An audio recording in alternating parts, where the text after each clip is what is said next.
What's going on, everyone? Welcome back to the channel. I hope you guys had a good week.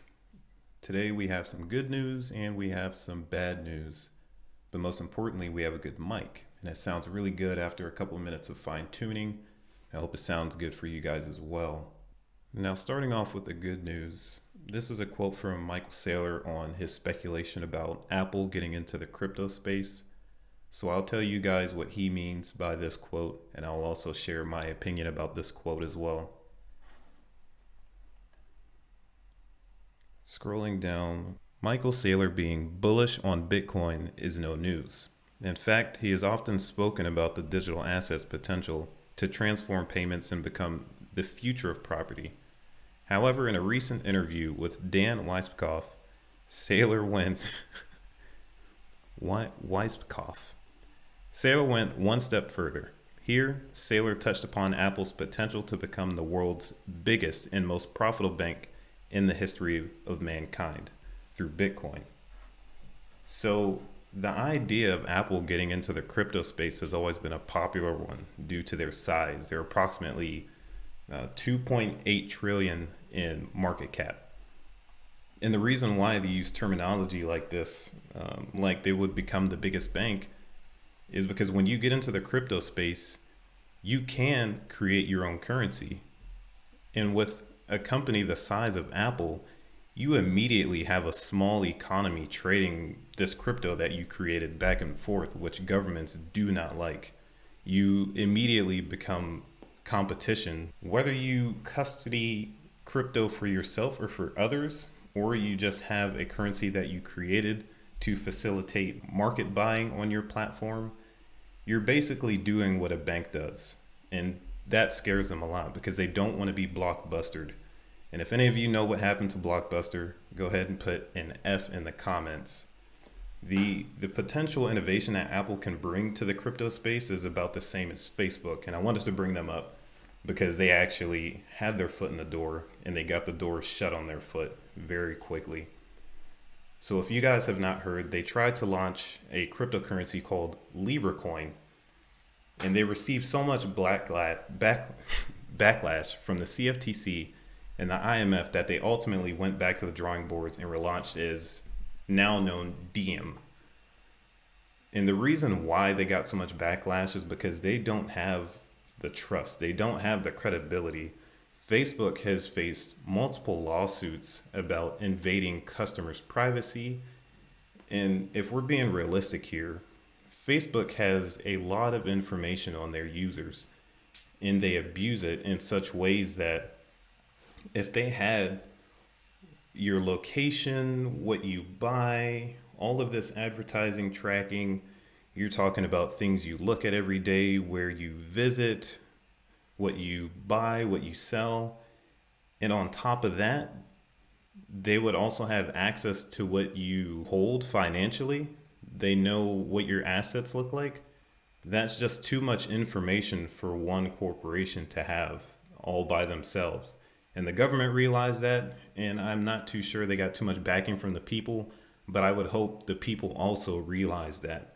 That's just too much information for Facebook to have and to be trusted with, which they haven't been able to be trusted with in the past.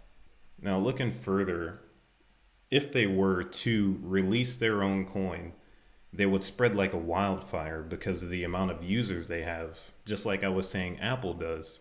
Facebook could immediately spread special offers and incentivize users to spend Diem, like buying items off of their marketplace at a discount, or doing an airdrop, which potentially is free money.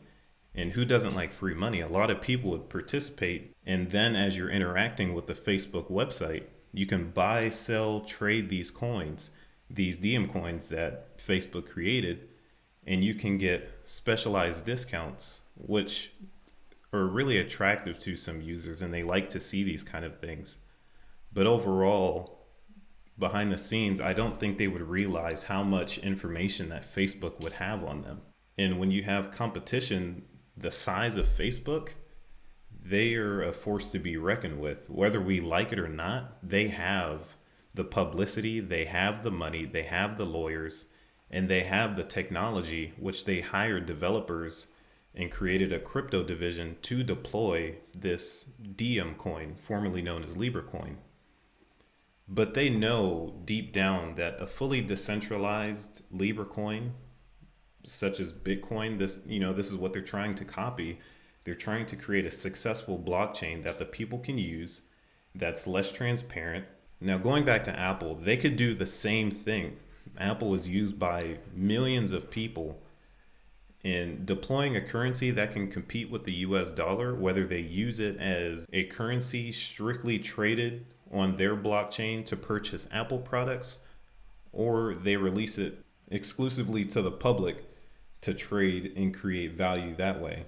And without the ability to provide the regulatory oversight governments would want, they would shut them down every time they try to do something.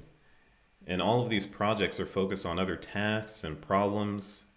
And while it's still relevant to Bitcoin, this is what they want to do. They want their blockchains to be just as successful as Bitcoin. Bitcoin is in the place to become a world currency, a world reserve currency. And you can challenge my opinion if you want to. I'm not going to go too deep into it. I'll save that for another video. Let's just think here that Bitcoin was created back in 2009. It has transacted trillions of dollars since its inception without fail, without going down, without stopping a single account because a payment was too large or too small. While the transaction fees are high, they are undesirable, and the transaction speed are below substandard, these things, networks can get upgraded. They can receive updates. The bad thing about it now is that BTC is so robust and so dependent on, for any single company to do an update has so much responsibility, because if they do anything wrong, there is a bug in the code, there is some exploit that creates a double spend attack, it would simply destroy what Bitcoin is today, which is an undeniably safe, transparent, and easy to use blockchain. Going on to the next paragraph here that Michael Saylor was talking about, realizing its untapped potential, giants in the tech and financial industries have invested in Bitcoin. However, only a few are leveraging and working towards advancing it. Saylor's MicroStrategy is one of these and holds approximately 105 Bitcoins. Then there are tech giants like Tesla and Square, both of which who own 43,000 BTC and 8,200 BTC respectively. The Apple of Silicon Valley, Apple Park, has still not made any official statements about investing in the digital gold in 2019. Apple Pay Vice President Jennifer Bailey had claimed that Apple was watching cryptocurrency since it's interesting and has long-term potential. So in a few other tabs, you'll see, and this is not new. A lot of companies will say, we're watching, we're paying attention. And mostly that paying attention is more like diligent research and a way to find themselves in the space if they're not already in the space. It's a business tactic to let others know that, yeah, we're paying attention, but they've been doing this tactic for so long. We know that they're in the space. They just haven't released it to any customers yet. They haven't provided any services that would be beneficial to them. They just want to know, they want you to know that they're in this space, because people are going to ask, people are going to speculate. This is the greatest performing asset of all time, and we know they're going to get into it. Now, circling back up to the top of this paragraph, realizing its untapped potential, giants in the tech and financial industries have invested in Bitcoin. And that just says that Michael Saylor and his company MicroStrategy has invested in Bitcoin tenfold, and they doubled down here recently when the Bitcoin market dipped to approximately 28,000. And he has been one of many pioneers in the space to speak on the future prospects of Bitcoin, because These companies are tired of holding cash reserves only to get a loan not at a fixed rate, because banks don't want to give fixed rate loans to companies to make more money than they do. They want to invest in something that has longevity. After they're gone and that business is still standing, they want their successor to be looking at this same balance sheet with an asset that has only grown 100% year over year. And this was something I brought up in one of my previous videos towards the end, that these companies do not just want to sit here and have their cash wither away as the government prints mad amounts of money. It's just not safe, it's not profitable, and you need to be able to have the tools to fight against inflation, because it's definitely fighting you, whether you know it or not, and you could potentially be losing without these tools. All right, everyone, and that will do it for this video. As you can see, the CEO of MicroStrategy is very bullish on the future of Bitcoin, and he wants other companies to do the same, because the strategy that MicroStrategy, pun intended, wants to do is create value in their balance sheets, as these companies hold billions or millions of dollars in cash reserves only to let them sit there because they don't have any other way to combat inflation or make money off of their profits. And it's only fair that he wants to bring these companies up on his level ever since investing in the crypto space. Now, if you found any of this information helpful, share it with a friend, share it with a family member.